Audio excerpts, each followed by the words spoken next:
I feel like therapists are in one of two camps when it comes to networking. They either hate it and avoid it like the plague, which is really good for business, by the way, or they think they're good at it, but actually come off as arrogant or just plain annoying. So in this week's video, I'm gonna share 3 tips on how to network so that it's actually enjoyable for everyone. Oh yeah, it's possible. Stay tuned.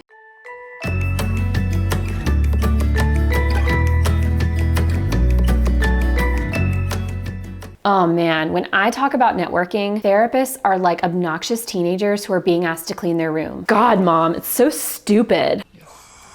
Guys, come on. Networking is about forming genuine relationships with other people. You have a master's degree in this shit. I could understand if I was trying to convince a bunch of engineers to go out there and people. Yes, people is a verb. But you're therapists. You hang out with people all day long. You love people. What's the fucking problem? Okay, I know what the problem is. You don't want to sound sleazy. You hate asking for referrals from people. You think of networking as trying to sell yourself or convince people to send you business. Well, shit, if that's what networking is, I'm out, because that sounds awful. What if we could reframe networking as simply giving a shit about other people whose businesses we support? What if we shifted the focus away from getting business and instead focused on giving business to other people? When you reach out to another professional, whether it's a fellow therapist or another provider in your area, you're simply wanting to connect with them and learn about them and what they do. See?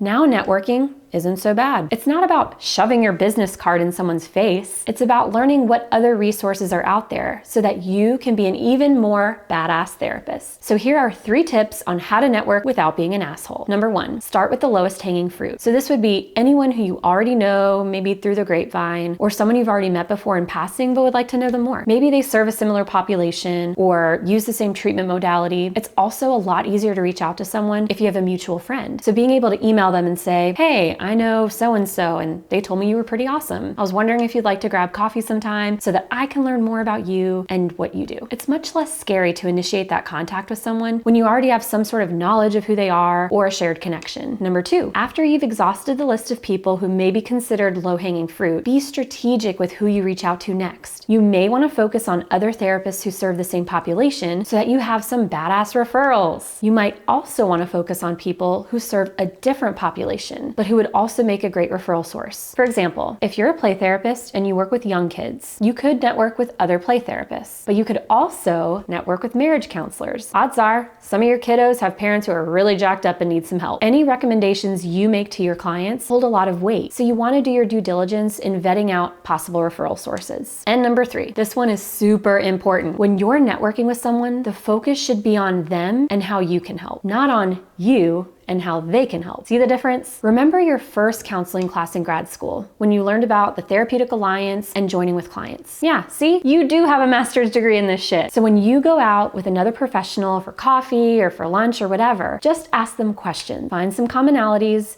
You're not asking for business, you're just getting to know them as people. Take the pressure off. And for those of you worried about being rejected or having a networking date that goes south, remember that the person you're trying to connect with should have a vested interest in you too. And if someone is stuck in a scarcity mentality and sees you as some sort of threat to their practice, wouldn't you want to know that so that you don't refer to them in the future? It's a 2-way street, guys. So don't feel like you're having to prove yourself to anyone. All right.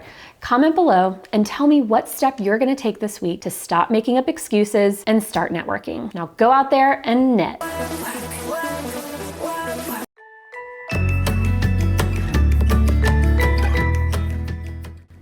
Hey, thanks for tuning in.